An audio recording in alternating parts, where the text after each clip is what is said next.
Hello, friends and family. Welcome back to another episode of Weekly Bazaar. I'm Montana, I'm Jessica. and today we have a special guest from Dark Roast Revelations, Mr. Vito.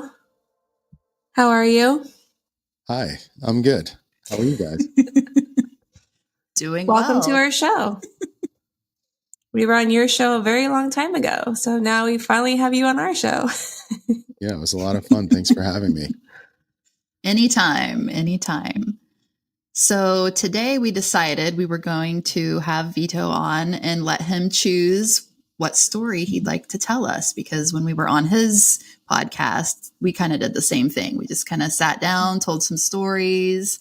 He reacted a little bit to it, and we kind of want to do the same today, just roles reversed.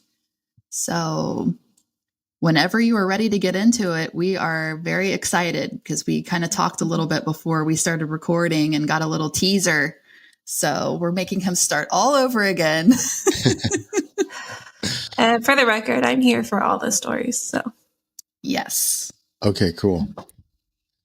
All right. Well, again, thanks for having me. And I think we'll start with the story that we were just discussing before we started recording. Yeah. So, and I'm sorry to repeat anything, but Please repeat.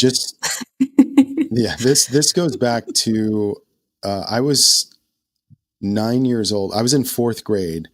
So I was either 9 or 10, which means that it was 1991 or 92. I want to say it was 1992. And at the time, we were the new family in town. My mother, I was raised by a single mom with 3 kids, me and 2 older sisters. And we moved around a lot because we were very poor.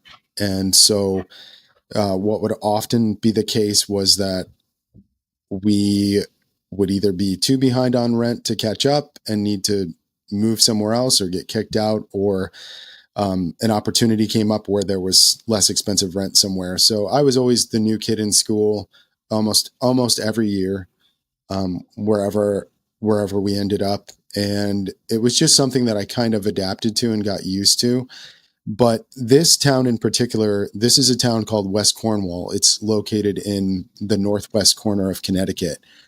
And as far as an idyllic, peaceful town goes, this is still to this day straight out of a storybook.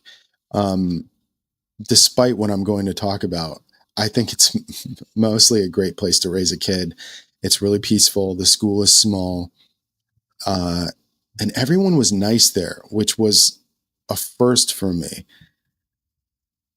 The first couple of years of school, I learned a lot of words that I didn't know. I was such an innocent kid in so many ways. I think the darkest thing that I had going for me was Ninja Turtles.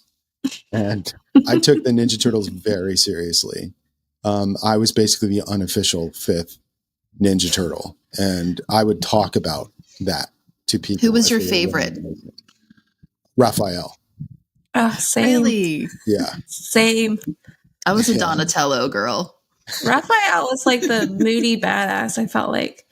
Yeah, I felt like he would kick somebody's butt if they picked on me. So that was kind of my thing. Michelangelo had my heart, but realistically, I'd have to go with Raphael. I'm on board with that. Yeah. Yeah. So okay. So moving there, the first couple of months, just getting used to being the new person, meeting people in town, playing outside with my friends.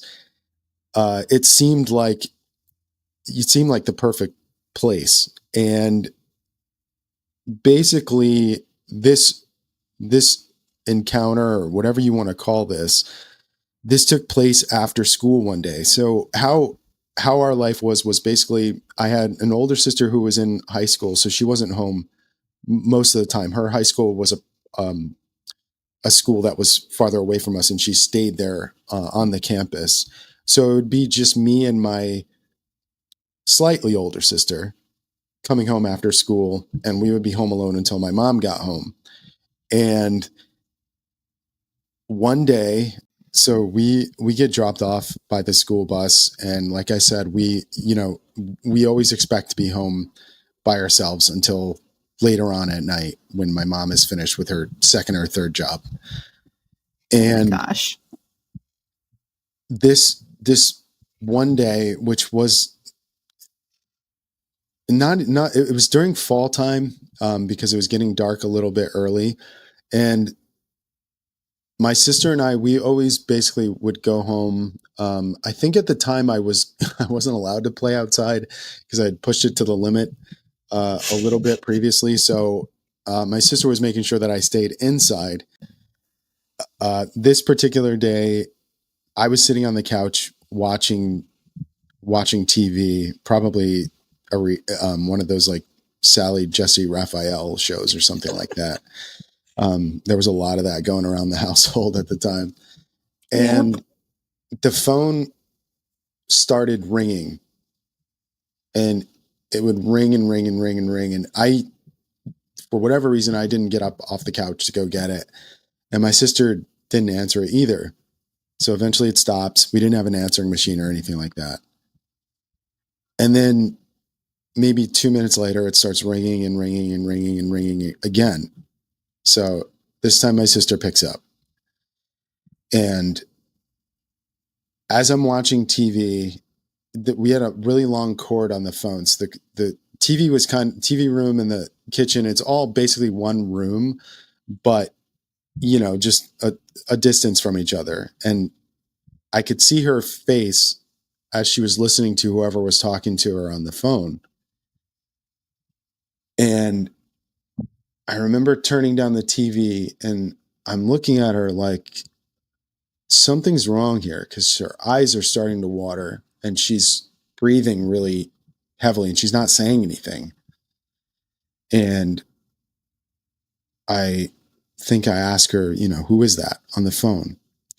And she starts walking towards me and her hand is shaking, and she has she's walking with this long cord, and she kind of holds the phone out a little bit so I can hear. And it's this gravelly, mean sounding voice. And he starts talking about like what he's going to do to her, and that he knows that we're alone, and he knows that our mom's not there, and he sees us all the time. And so Heather, I'm looking at her, and I won't pretend that I was a brave kid, because I definitely wasn't. I was afraid of a lot of people. I got picked on a lot, and I was afraid. But there's something about when your family's in danger, and you combine that with the Ninja Turtles. And right there, I was like, okay, I'm gonna, whoever's on the phone and scaring my sister right now, they're going to regret it. And so my sister grabs the phone, and she got this burst of bravery too. And she screams at him, our dad is in the Navy, and he's going to come back home soon, and he's going to find out that you made this call, and he's going to teach you a lesson, talking tough. And the guy lets her finish, and they start laughing. And they laugh and they laugh, and they say, I know that you live alone. I see you all the time. And then I'm going to come get you today. And so Heather, I think she didn't want to scare me so much. She kind of puts the phone back to her, and she starts walking back towards the kitchen. And she says, I'm going to call the cops, and they're going to get you. And right then I think, okay, we had just watched this TV show where if you can keep somebody on the phone long enough, they can track the call, and they will find the person who did this. So I frantically go over to her, and I'm whispering. I was like, I'm 9 or 10 years old, and I'm telling her, keep him on the phone. Keep him on the phone. I'm going to go get the police. Keep him on the phone. So the only way that I can get the police, and you can look at this on the map too, It's so crazy. It's so crazy. Is I have to run from our apartment, which is on the east side of the railroad tracks, out through this back alleyway, past what was a video store, across the street, and to the post office where there was a payphone. And so in my head, I'm already there, and I grab, and this is crazy, but it was all I could think of. I grabbed the biggest butcher knife from the kitchen, and I tell Heather, lock the door behind me. I'm gonna go get the police. I'm gonna run and get the police. And I'm like, keep him on the phone. Keep him on the phone. I'm gonna go get help. And I don't know if I necessarily believe in God, but there's definitely something there. There's something that looks out for you, and it makes me want to cry thinking about it. It's so crazy. So Heather locks the doors behind me, and she's keeping him on the phone, and I'm running as fast as I can with this butcher knife in my hand. And I'm a little kid. I'm little. Oh my gosh. I'm a runt. And as I make it to the street, I'm running across this is West Cornwall. There's never police here, ever. There's no crime. There's no reason for. As I am running across the street, a police car pulls up the road, and he sees me with this butcher knife, and I'm so scared that I'm crying. I'm just trying to get to the payphone. As he runs by me, so it's a big hill, and he's driving up the hill. I see him like turn around in his car and look as this little kid's running across the street with the butcher knife. And as he's running up the hill, I turn and run up the road at him, and I'm waving the butcher knife, help, help, help. And he stops the car in the middle of the road. And this, out of all the cops that you could imagine, I get basically Barney Fife, but bigger, more muscular, and like just as nice. And he gets out of the car, and instead of, assuming something, that I was some crazy kid or something, he was so sweet. And he came towards me, and he's like, hey buddy, it's okay. It's okay. Why are you running across the street with a knife, buddy? Are you okay? Talk to me. It's okay. And I burst out crying, that my sister, there's a man on the phone, and he wants to hurt my sister. And so he comes towards me, and he asks me to give him the knife, and I give him the knife, and he said, listen, I'm just, where's your house? And I tell him it's right through there. And he's like, okay, I want you to get in the car with me, and we're going to drive over there. Is she still on the phone with him? Yes. Okay. It's okay. Just get in the car with me. Puts me in the front seat with him. We drive to my house. It takes 15 seconds. And this guy, we knock on the door. Heather lets us in. He comes into the house. The man is still on the phone with Heather. And I think he must have heard the police officer, and he hangs up. And so we're frantic, and we're both trying to talk and tell him what happened. And Heather's crying hysterically. That's my sister's name. Crying hysterically at that time. She's breaking down, and she's telling him all the stuff that the guy was saying while I was gone. And I can't remember the details of it. And I think, mostly I wouldn't want to. It was just really terrible. And I saw his face, and I remember that feeling because I didn't get to grow up with a dad making me feel safe. Our dad left us and basically never came around ever.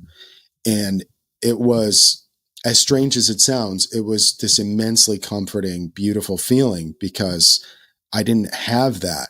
And he stayed with us all night, all day. And he was waiting for the phone to ring back. He called my mom at work. He let her know what happened.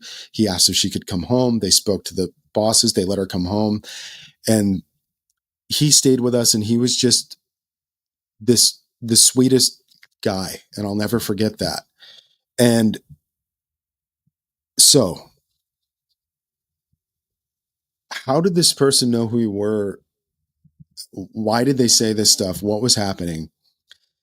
To be honest, at the time, I was so young, and I felt safe. The police officer, whatever he did, he made us feel very safe. He told us that he would be looking out for us. He would wait outside the next day. And he came around for a couple of weeks after that. He would just come around after school time and he would be in the parking lot below our apartment. What an awesome guy. That's awesome. And the phone call never came back. About 30 years later, my sister, the same one who got the phone call, she lives in Europe and she had come home to visit. Now we live in this point at another small town called Millerton, New York. Our lives have changed a whole lot between then and obviously that's not something that you think of all the time, was that terrible phone call and that really scary moment and the butcher knife and running across the street and the police just happened to be driving by at that second. It's so crazy. And he happened to be the nicest police officer I've ever met in my life. It's just not something you think of, but she's here visiting from France. She had to go to some hardware store in Millerton and grab something, paint or something like that for my other sister. And she comes home with nothing and she's shaking. And she's really, really, really scared. This is 30 years later. And, we're all asking her, what's wrong? Why are you acting like this? What's going on? And she's like, he's at the hardware store. Who? The guy who called me when we were little. He's there. And again, that feeling of rage, like is boiling up inside of me. And what do you mean? What happened? We're all asking her, she's tearing up. She's crying. She's like uncontrollably shaking. And she said, this man came up to me in the hardware store and he said, "Hi, Heather." And oh my gosh. She said, "Do I know you?" And he said, "Yeah, we talked a long time ago. I remember you and your little brother. Do you remember? We talked on the phone once." And he like laughs and he walks away. And she's like, wait. First of all, how does he remember her face? How does he know who my sister is still? So she's like inconsolable. And I'm thinking, okay, I'm going to go to the store. What's he wearing? I'm going to go to the store and find the guy. I didn't find him. Was he a worker there? No. Okay. No. And she's never seen him before? No. And you said that he knew her name. Did he know her name on the phone way back when you were children too? I have to assume so. That's terrifying. Yeah. And how he would remember her face. Now, the thing is, my sister does have, she's a model. So she has kind of a distinct face. She's always been pretty since she was that young. That's still don't understand how he could know that. But she was adamant. It's in her body. She will not talk about this. It was him. It was his voice. It was his laugh. He said, "I spoke to you on the phone," and then he walked away. And yeah, I don't know what to make of it. I really don't know what to make of it. And about 2 weeks ago, my mom ran into this guy.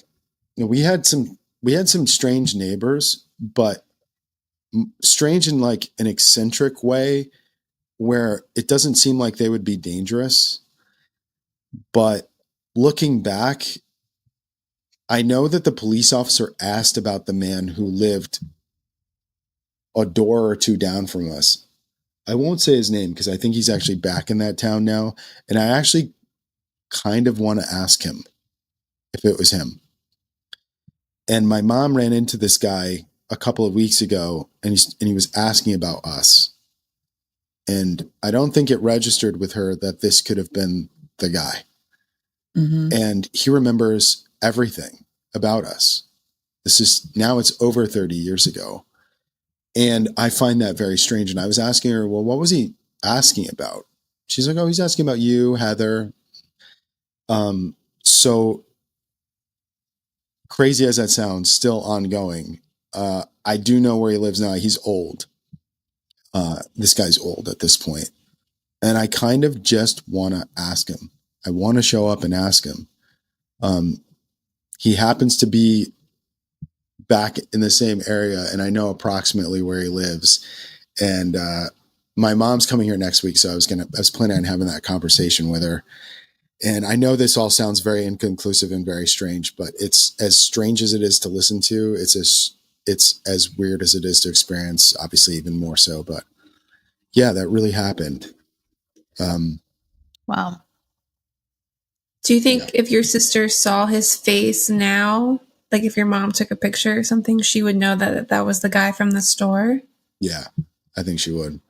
Yeah, I would imagine it would be burned into her brain, probably, what he looked like.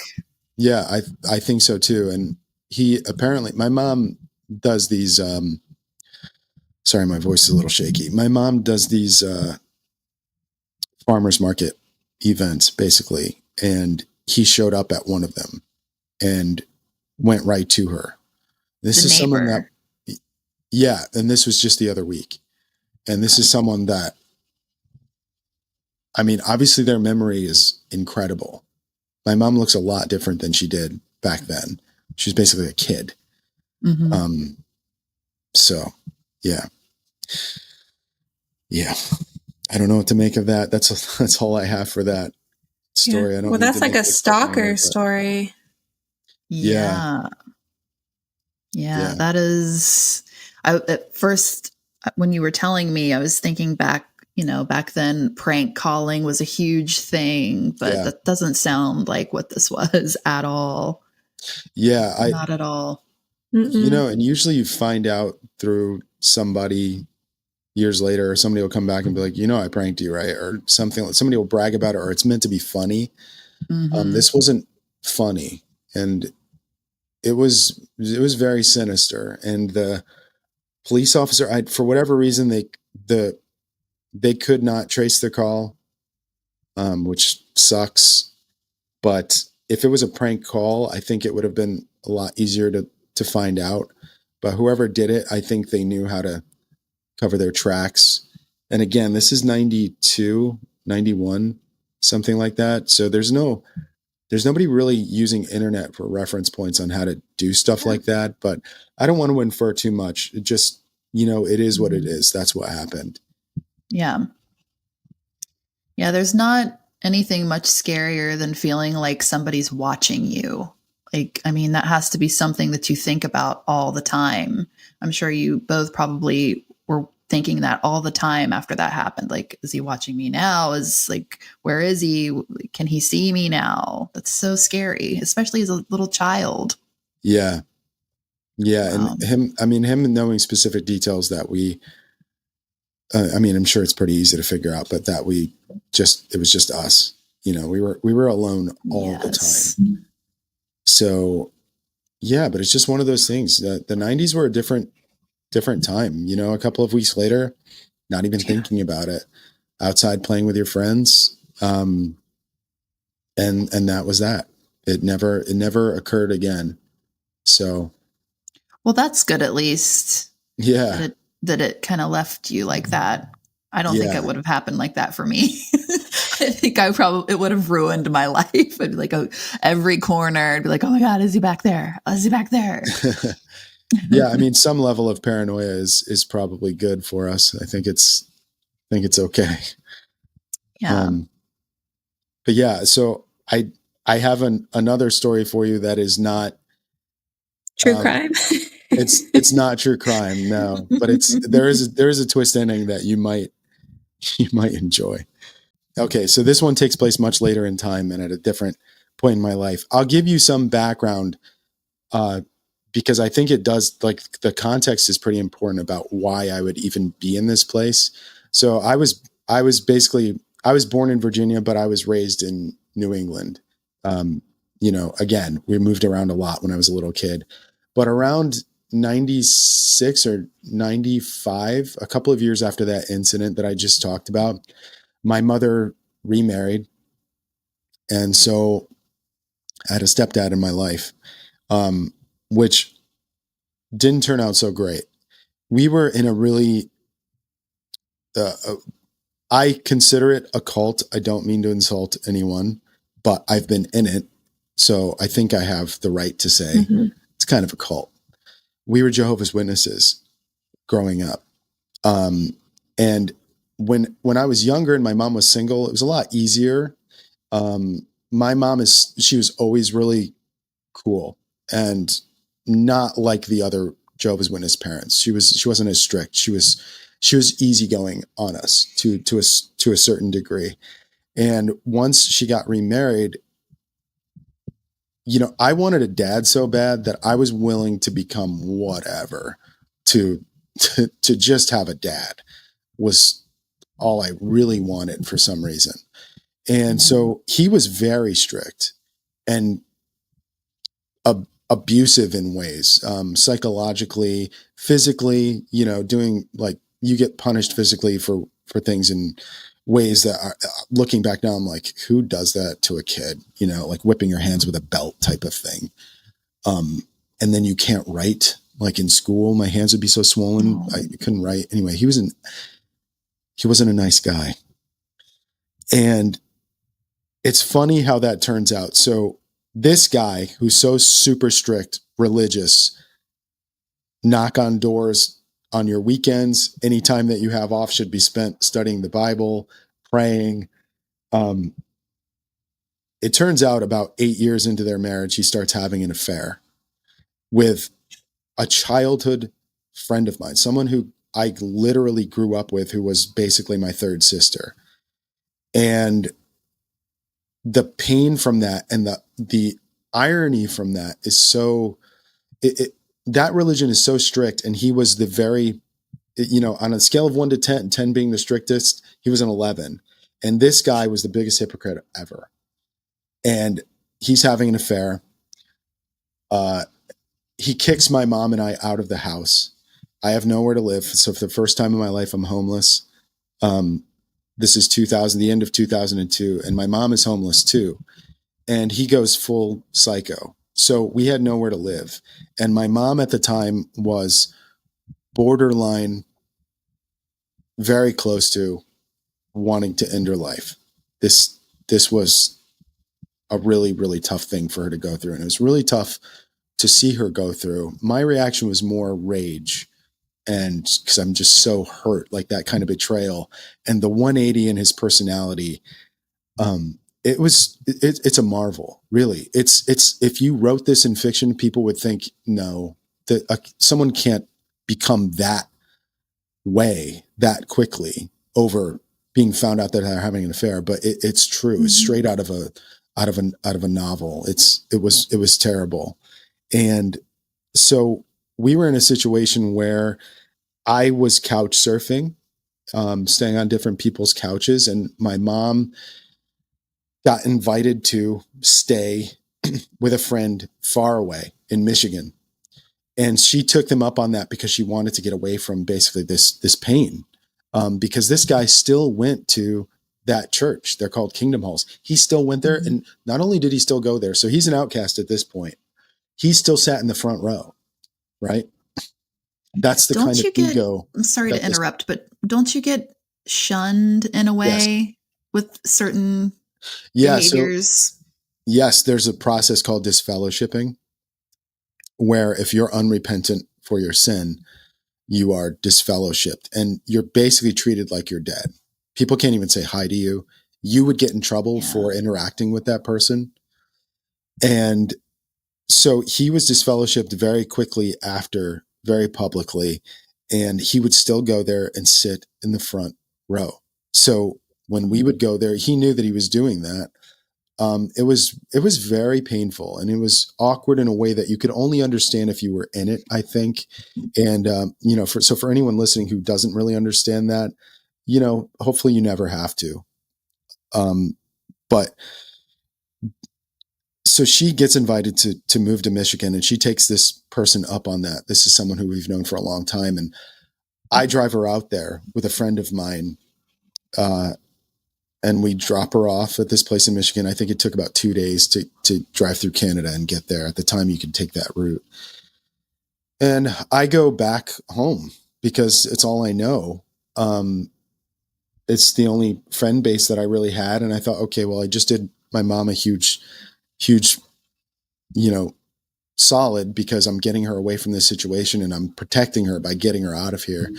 Well, about 3 months later, in February of 2003, I get a phone call from the lady that she's staying with. And she said, I think you need to come here because I think your mom is going to hurt herself, basically. And so I was on a bus the next day. So at the time, I was homeless and I was sleeping on this family's couch and I didn't have that much to pack up. So I took off and I went there with no plan whatsoever. My oldest sister, I think, gave me $100. And that was literally, I mean, people say this stuff and sometimes it's hyperbole. It's not hyperbole. That was all I had. And so I went there and some very kind people let me sleep on their couch. And I started trying to adapt to the new church there. I was a bit of an outcast. Everyone was like, he comes with baggage. But the kids there were awesome. I will never forget them. I would do anything for them to this day, even though they probably wouldn't talk to me. I end up getting this job offer from this guy. He's like, listen, man, I know you're going through a hard time. I could really use a laborer. Can you help me out doing construction? This is where the story really begins. And I was so desperate for anything at the time. I had no money, no place to stay. He was like, you can sleep in the extra room in my house. My wife and I just got separated. You can have one of the rooms and I'll take off out of your work pay for your rent. I'm like, okay, this sounds great. Yes. What are we doing? Well, the first job is going to be us heading to these deep woods in something that I had never heard of before, which was called, everyone kept saying when I was there, the UP. Oh, you're going to the UP, the UP. The UP is the Upper Peninsula of Michigan. And if you've listened to any podcast that features cryptids or especially Sasquatch and, the dogman type creatures / werewolves, I think dogman's still a name that kind of sucks. Those woods are known for it. And at the time, and for many years after, I still had no reference point for that. It's not where my mind went, but just so people understand, the Upper Peninsula is known for very strange things to happen. So flash forward to the day that we leave. He was going through a really rough sort of separation with his fiance. So I think that was the reason he was a drinker, and that will come into play later on. But one of the things that he had to be sure of was that we had multiple cases of Budweiser with us. I didn't drink at all. Ew. So yeah, I know.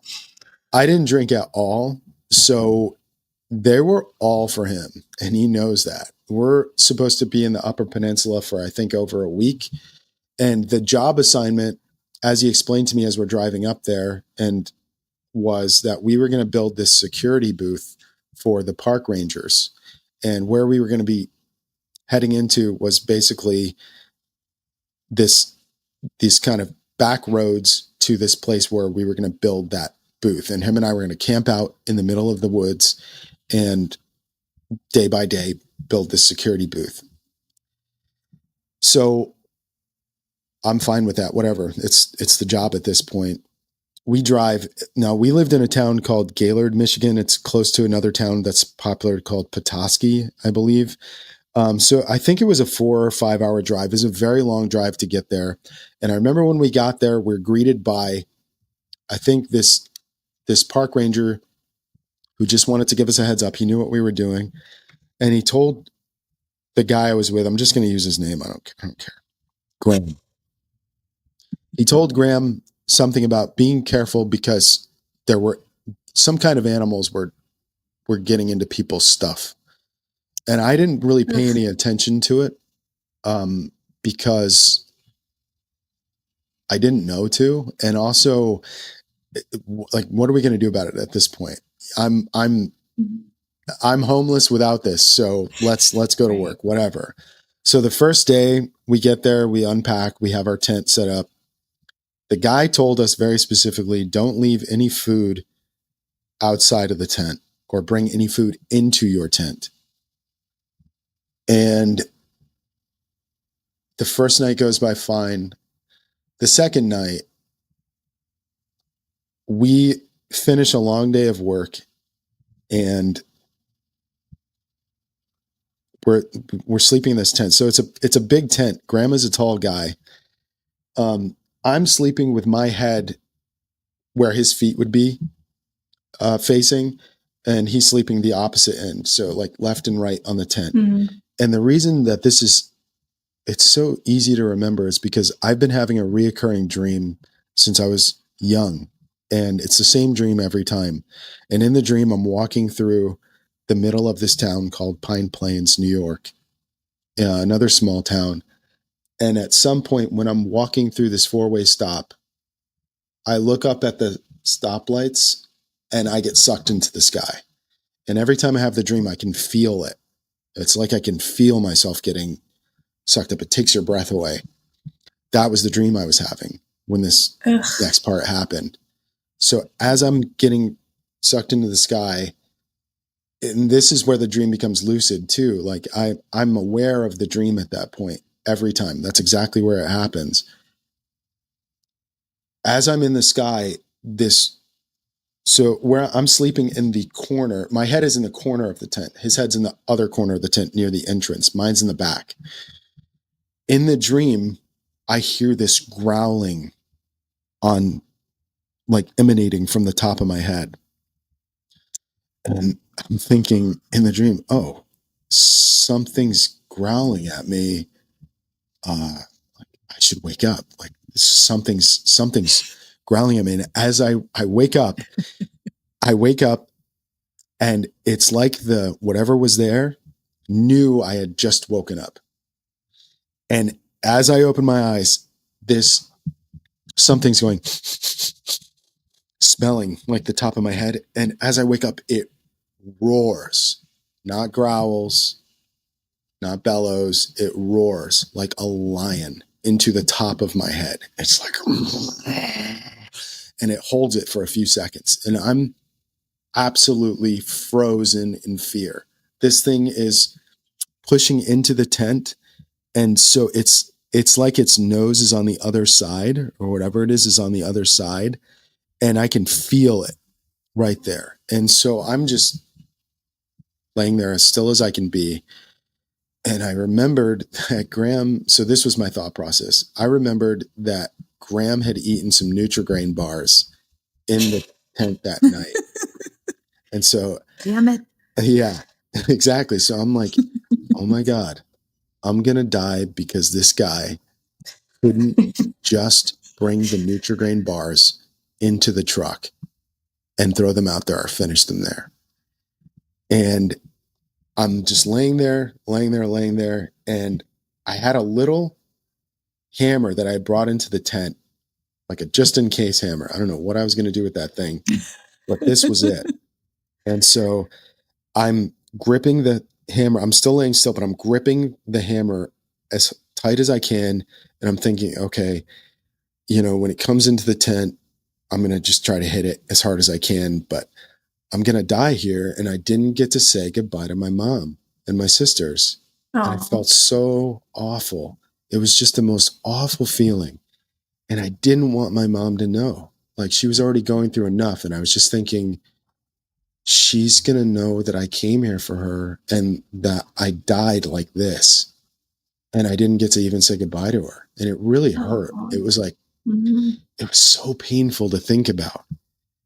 And I just was waiting and waiting and waiting. And the creature's like, it would just growl and it would back up a little bit, and it would growl and then back up a little bit. It backs up enough where I think, okay, I've got to wake him up. So at least it's 2 versus 1. He's a lot bigger than me. This dude's like 6'3", 6'4". And Graham's sleeping this whole time? Sleeping this whole time. You wait, just you wait. Did he have too many Budweisers? So in the movies, this is a very specific thing to say, but I always use this um, analogy or um, comparison when I'm telling the story. You ever watch a movie where often this happens in horror movies where there's two characters, they're both sleeping, one of them wakes up and they're going through some crazy stuff, like there's ghosts or something outside the door, something outside the window, and they wake up the other person by covering their mouth. They put their hand over their mouth, and the person wakes up, and the person Mhm. wakes up and they're calm, and they instantly understand what's going on without That didn't happen for without you. without any conversation. They're like, okay, I totally get it. We're gonna get through. No. So I'm thinking, okay, the best way to wake him up without spooking this creature even more is to put my hand over his mouth, scoot down, put my hand over his mouth. We're gonna be in it together. We're gonna fight our way out of this thing. Didn't work at all. I scoot down very as quietly as I can. I'm like scooting, crab crawling kind of down towards him. I put my hand over his mouth. He screams at the top of his, throws me off of him. His keys go flying. And as he does that, I didn't need to say anything. As he does that, what I thought was one, there were two. Oh On his God. side of the tent, No. there's something that had its face down toward the ground. It stands up. This thing goes, it's down, and the moon was that way. The moon was shining that way. So like where we could see its shadow now reflected over the tent, it stands up and it's huge. It's huge. And in my head, I'm going, oh my God, there's two bears. There's two bears. Now it's 2 versus 2. Like we're so dead. We're so dead. And as it stands up, it screams into the tent, screams, and the other one behind us screams, and they're both roaring, roaring, roaring. And we're both God. looking at each other. So I can kind of see his face. He can probably kind of see mine. And we're both looking at each other and we're not saying anything. And they start going back and forth. So the other one that was sniffing my head, it stands up on 2 legs, I'm assuming, right? And I'm thinking, this is my thought process. When I say 2 legs, I'm thinking, I don't know anything about bears at this point in my life. I'm like, we pissed these bears off so badly that they're standing up on 2 legs. That's how mad they are right now. I'm like, that must be what bears do when they're mad.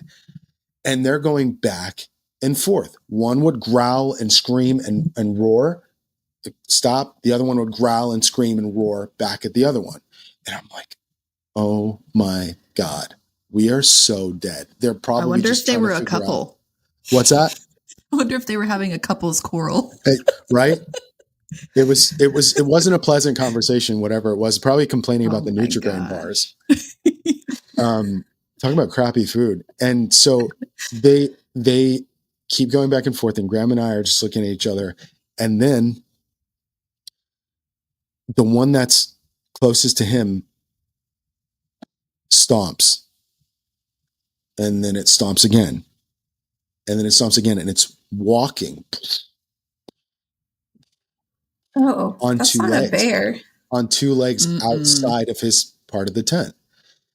And I'm listening to this. I'm like, so I know that this is repetitive, but I'm telling you, really, this is my thought process. I'm like, oh my God, the bears are so mad that now they're stomping around the tent on 2 legs. Like, that's what I'm thinking about. Like, you idiot. I hate this guy more than anything right now. Like, now they're so mad. And the other one starts walking around. Boom, boom, boom, boom on the outside of the tent. And they're roaring, roar, roar, roar, roar, back and forth. I'm like, oh, dude, this is so great. This is so crazy. Like, why does it have to be like this?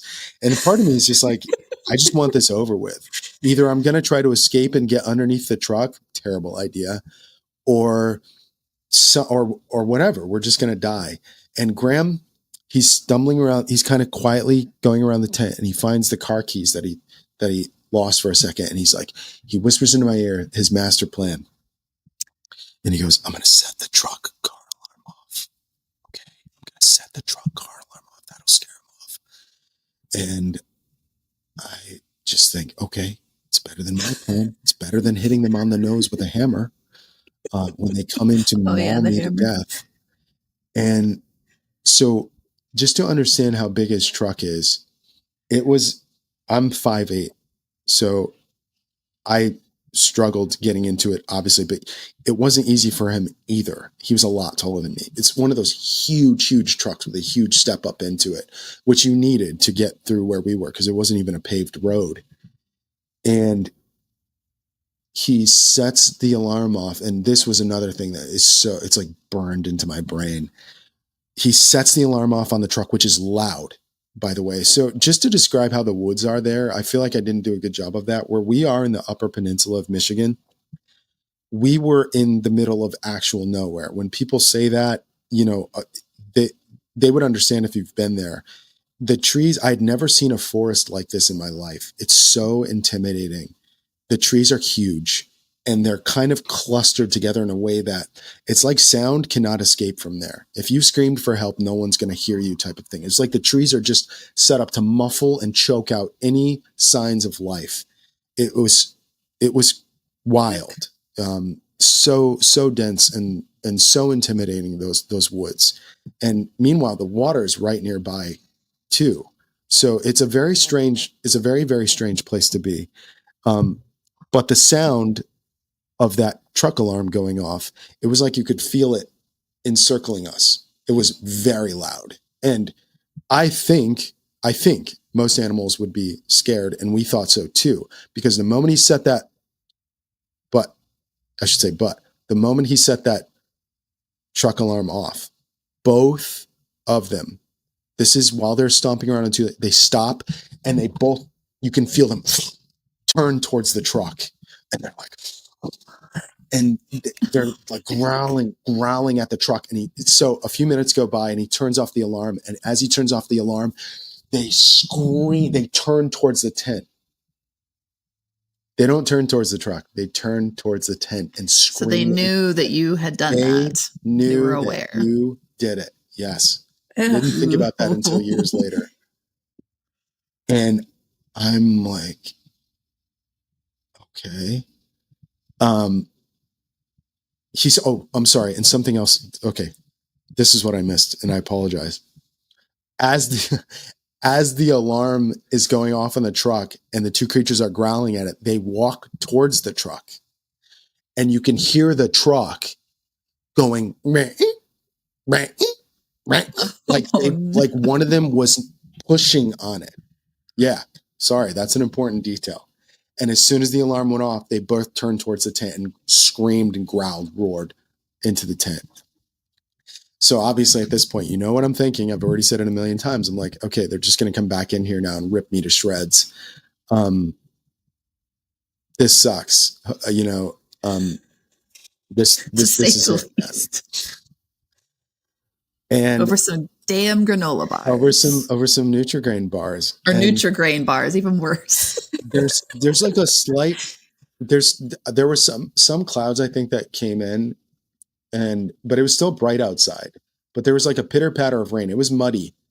There was like a pitter patter of rain.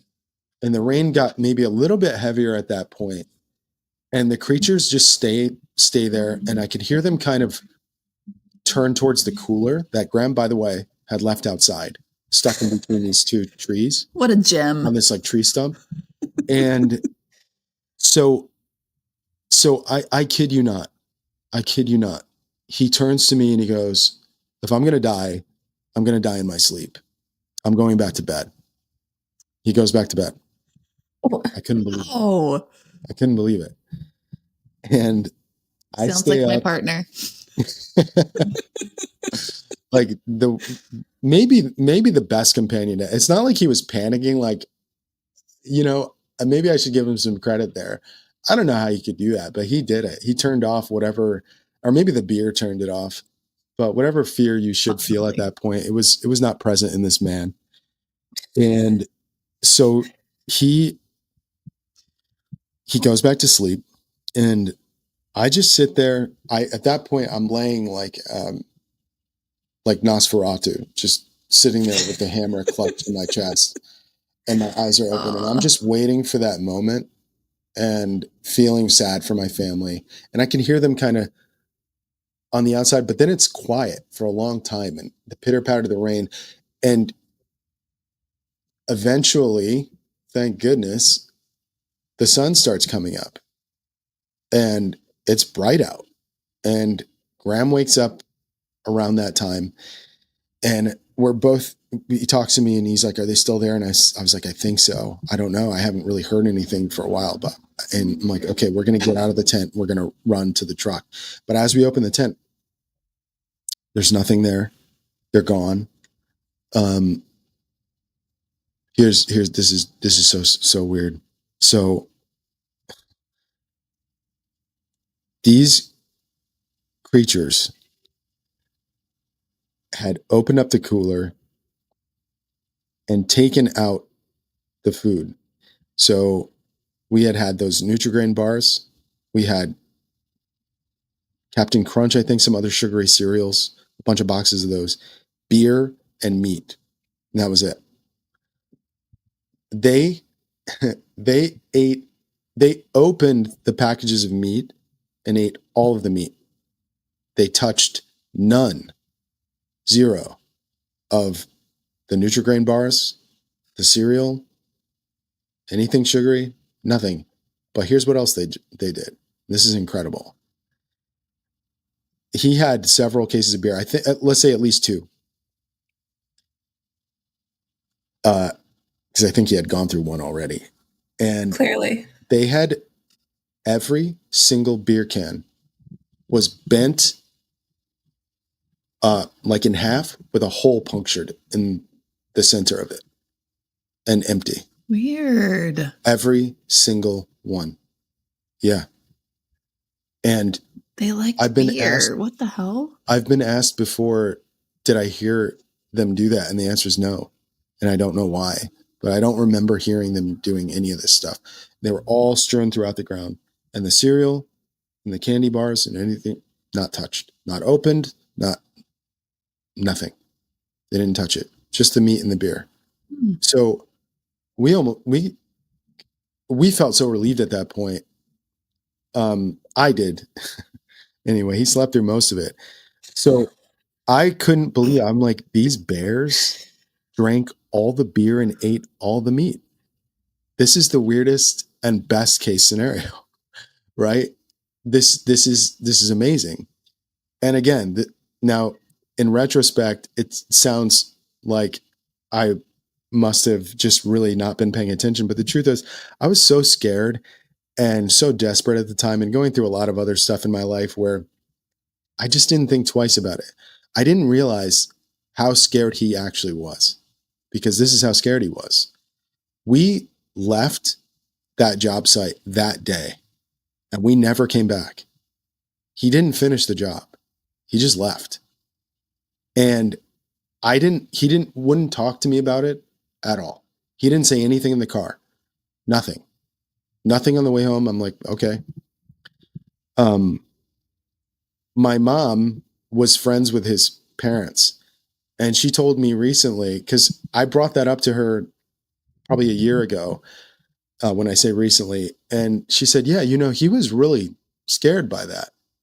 I'm like, oh, tell me more, because he never would talk to me about it. She said, yeah, he was telling me and his parents that he was really genuinely freaked out because he didn't understand what happened, because it was just so strange that something that specific took place.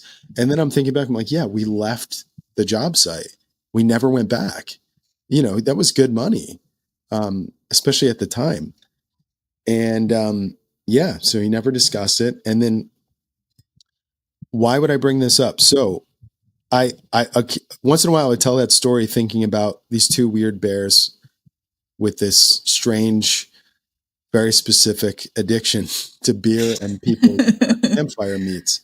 Well, I was listening to a podcast called Sasquatch Chronicles, probably my number one.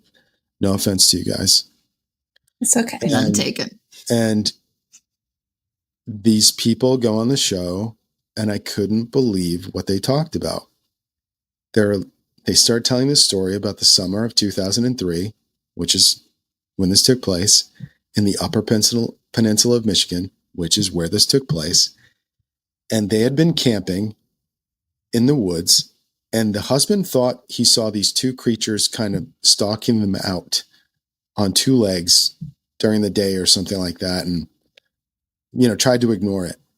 Later on that night, their camp is raided, and the creatures drank their alcohol and took their meat. Yeah. That is But so they weird. had a visual sighting of what they said was described as a Sasquatch, basically. So I'm listening to that, and my heart starts like really beating in my chest. And and please forgive me if it wasn't Sasquatch Chronicles, it was a Bigfoot podcast. I'm pretty sure it was Sasquatch Chronicles, and I really couldn't believe it. It just sounded like it sounded like exactly what happened to us, and yeah, so that made me really go back and think, okay, yeah, these things, I never thought twice about it, except that these two bears are just so angry that they're walking around on two legs. And the fact that they were vocalizing like that, I just took it as this is what bears do, never realizing just how strange this all was until I had heard these other people with a nearly identical story in the same area, the same year. Same season. Crazy. Really crazy. But Yeah. yeah, that happened. I wonder if it was the same too. Had to be. I don't know. They seem to have an MO, which I think is hysterical. It's really funny. Yeah, I didn't realize, I've never heard that before, that they go for the alcohol. I've never heard it before either, but I have a friend, Probably male. Randy Harrington from the Sensible Bigfoot Project, who I've told this story to. And Randy wasn't surprised at all by that story because of how these creatures interact with people's campsites. Mm-hmm. He has some strange stories himself, and their level of curiosity is very high. And there are probably many instances where they already know what this stuff is because they've taken it from people's camps, or a human has shared it with them or something like that. And I didn't even believe in Bigfoot until, fairly recently. I mean, maybe 6 years ago, probably 6 years ago, 7 years ago. And that was one of the stories that I came across, and I just couldn't believe it. So can I say 100% that was a Bigfoot? Absolutely not. Or two Bigfoot? I cannot say that.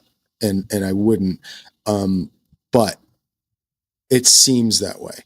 It certainly seems like it. Now I wish I had looked for tracks and stuff like that. It was muddy by the time we got out of there.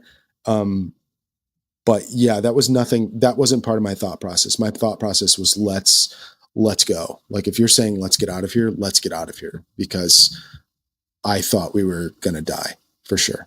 I find it interesting that they were curious about you, but they didn't bother you. Like, they didn't decide to go on and like harm you in any way. Yeah. And now, the impression that I get now is that they were basically telling us, stay down, stay in your tent. Don't try anything, Mm-hmm.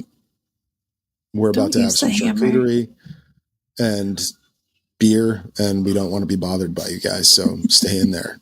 Oh yes, this is an important detail. I forgot to tell Randy this too. I told him in a text after I spoke with him, but there was, this might have been actually what freaked Graham out the most looking back. But remember when I told you that the truck was moving? Mm-hmm.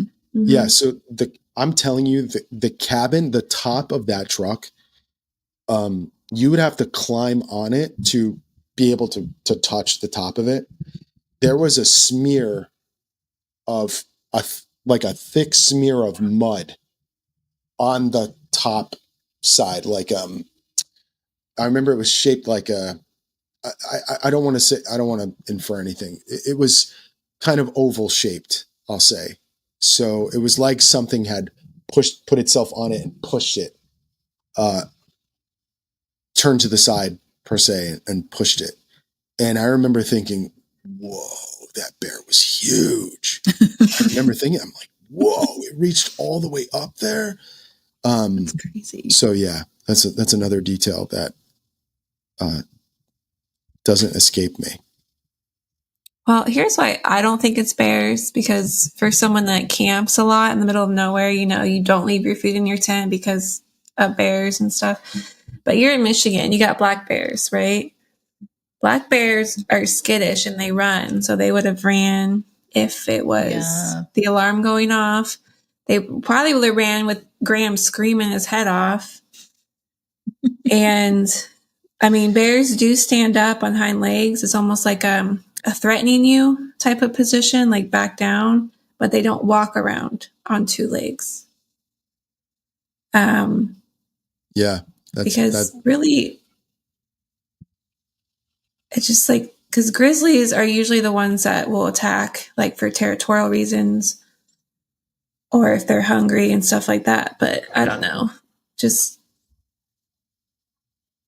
I don't know. For someone that's had bears around their campsite, which is terrifying in itself. I don't like bears. Bears are terrifying. I don't know. I don't think it's bears. Yeah, at this point in my life, I don't think so either. But I did for a long time. Just thought they were very weird ones who stomp around on two legs. Yeah. When they're angry. Yeah. Yeah. And bears don't usually travel in packs. That's another thing I learned after. Yeah.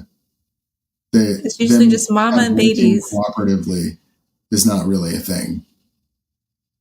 No. Sounds like they were arguing, like, do we move on? Do we stay here? They're like, it's only got Budweiser. Oh. Nasty. I don't know. What kind of meat was it? It was disgusting. Yeah. Bears would also go for the sugary treats. True. That's another thing. They would have torn into the sugary treats. Yeah, that makes sense. That's what I've learned since then too. So another very strange, very, very strange thing.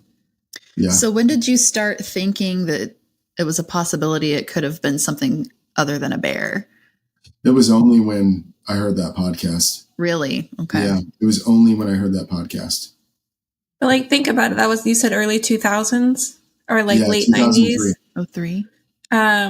We don't have that type of stuff. Like cryptids we didn't talk about cryptids. And I have all these podcasts with all these stuff coming out and people telling their stories about cryptids. It's a more popular type of genre, I guess you could say. Yeah. Yeah, much more well known. I was the only one at the time really doing it in a semi-mainstream way. It was really just Art Bell and maybe a few others, but it was nothing that I would ever think of anyway. I didn't believe in any of it regardless. So as fun as it all seemed, it was not something that I believed in. And even years later, I didn't believe that.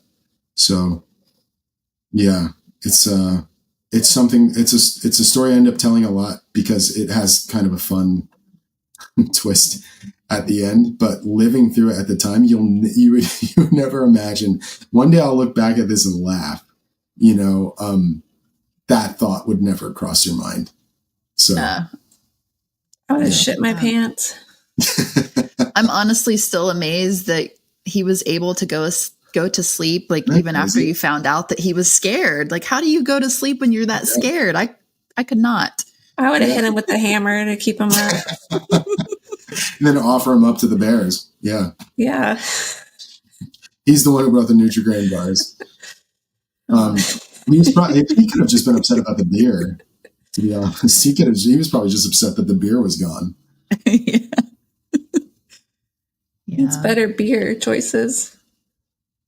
I'm sure there is. I'm lucky. I don't like it. So, beer's just not my thing. But, yeah. Yeah, I find it very yucky. No offense if you guys like your beers, but I'd much prefer other things over a beer. Not the But yeah. Sasquatch. It's just so funny. I've told this story before on here, but I just have to mention it because it's just so funny thinking about your friend going back to sleep. Like, it just reminds me of Tony so much. Tony's my partner. And we had somebody playing a prank on us at our house one night. It was like almost 2 a.m. I'm sitting up playing a video game with my friends online or something. And my dog starts looking toward the back of the house and her hair is standing straight up on her back. And I'm like, and she's just like slowly creeping toward the back of the house. And I'm like, what the hell? I've never seen her act like that before.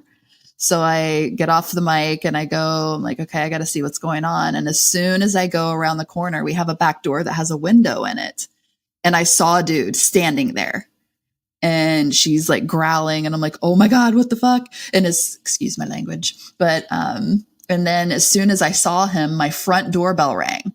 So it was like two dudes or two people messing with us. And I was so scared. I called the police and they came and like patrolled the area to make sure that they had gone or whatever. But I wasn't buying it. It was storming. There were a bunch of noises outside, like things banging around. So every noise, I'm like, oh my God, they're back. And Tony, he's like, I'm going to bed. And he went upstairs to bed, left me downstairs on the couch with a baseball bat.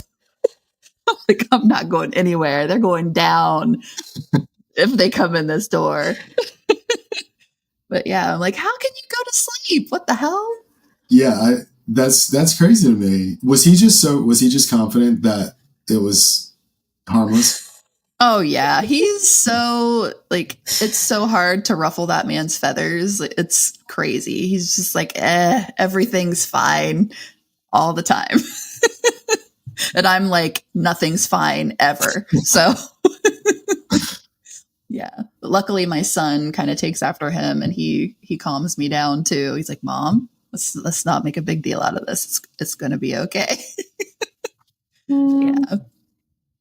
I don't know. I feel like there needs to be somebody like that around so that when shit hits the fan, we're prepared, you know? Yeah, I agree. Like, it sounds like you're kind of like that. Like you're laying there thinking, okay, every scenario that could possibly happen here, I got to be ready for it.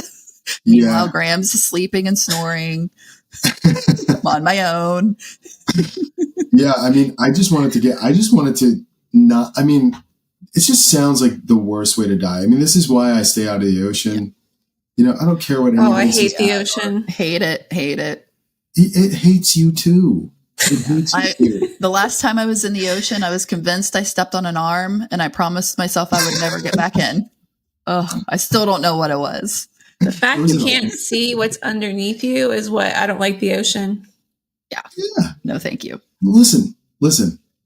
A goldfish can outswim you. Who do you think you are in the ocean? You are nothing. That's knowledge I didn't need to know. Yeah, I mean, also, that's actually horrifying. I don't like how people put our thoughts onto the minds of a shark. I don't care what you say that a shark thinks. Sharks have been around for so long. They know what a human is. They know what you smell like. They know everything that's going around them all the time. And we're like, no, the shark thought that they were a turtle. And no, the shark didn't think you were a turtle, dude. They were seeing if you tasted good. And the only reason you ever survive is because they let you. Is because it didn't finish the job or finish you off. Yeah, I have a very unhealthy fear of the ocean in that way. I love it. I think it's beautiful. I think it's beautiful to look at. Exactly. And it can, like sharks don't come on land and like, go walk into a store and get coffee and stuff. I'm not going to go into their water because it's theirs. And it's not just the sharks, it's everybody else's too. But like, yeah, I'm risk averse when it comes to the ocean. No thanks.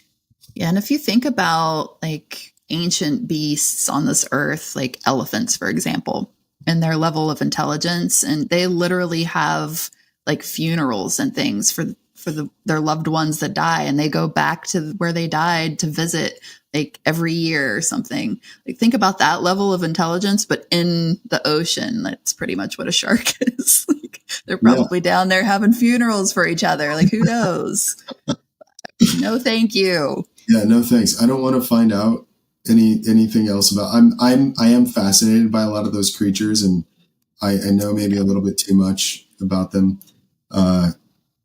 But yeah, it's theirs. Just they can have all of it. It's totally cool. Yeah. Yeah. Humans are weird. The situations we put ourselves in willingly. We're weird. So true. So true. That and space. Space terrifies me too.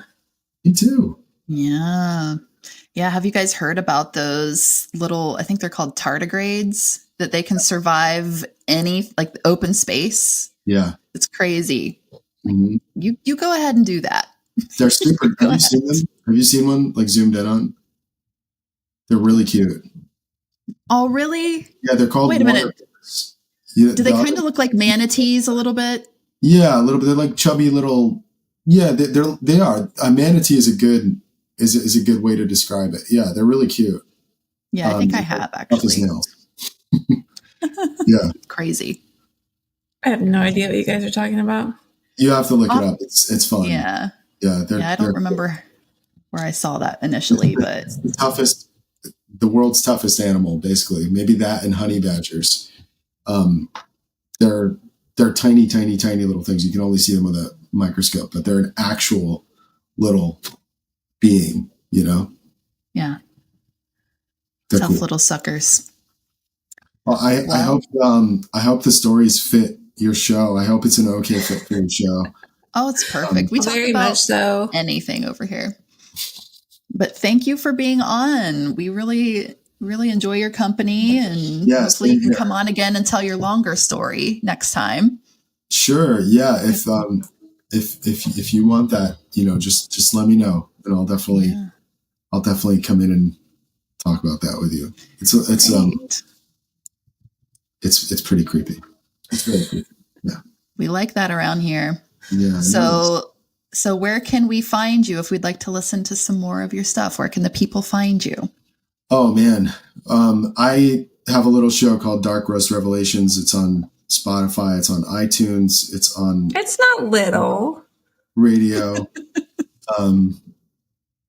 It's very much a labor of love, but it's a lot of fun, and there's a lot of really interesting stories and guests on there, including you two, which is, I think, episode 17. You guys were on there. But